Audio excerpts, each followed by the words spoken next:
Ang sasagutin ko sa inyo, oo, may dalawang natutulog na bulkan ang posibleng sumabog sa isang taon. Ingatan nyo ang mga bundok. Dahil sa 2025, my loves, sa kalagitnaan ng tag-init, biglang magkakaroon ng malaking pagbaha na may kasamang putik. Para magkaroon tayo ng intensity 8 na lindol, kung yun yung tinatawag yung the big one, intensity 9, intensity 10.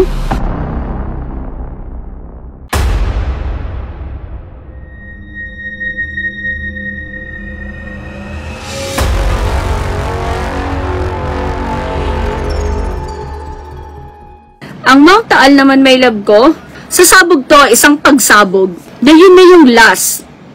At pagkatapos nun, matutulog na siya uli. So, matutulog ulit ito ng daang taon.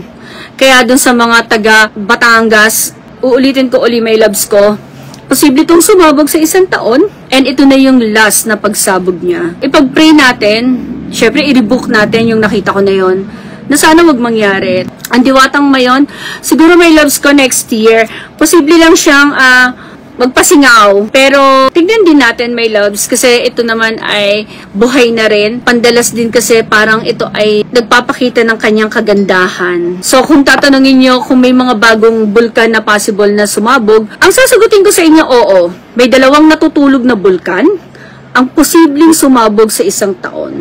Out of nowhere to. Bigla siyang uusok, kasabay nun ay biglang pagsabog ng walang sabi-sabi. So, ito ay posibleng mangyari sa gawin ng Leyte, kung may isang bulkan na natutulog dyan, at sa gawin ng Mindanao, may loves. So, yan, loves, ay sa mga bulkan. Baha, landslide, normal to na nangyayari sa atin. Pero hindi to normal na mangyayari. O mangyayari ito ng katirikan ng araw. Ingatan nyo ang mga bundok. Dahil sa 2025, my loves, sa kalagitnaan ng tag-init, biglang magkakaroon ng malaking pagbaha na may kasamang putik.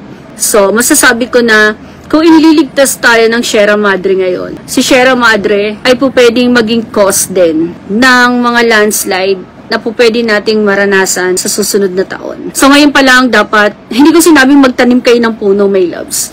Ang sinasabi ko lang is ingatan natin. Ingatan natin, triple, lindol. So, marami nagpapakalat na sa isang taon ay magkakaroon ng the big one.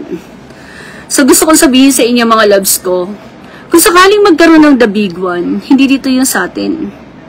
Mas nakikita ko ang paggalaw sa Kasiguran Aurora para magkaroon tayo ng intensity 8 na lindol, kung yun yung tinatawag yung the big one, intensity 9, intensity 10.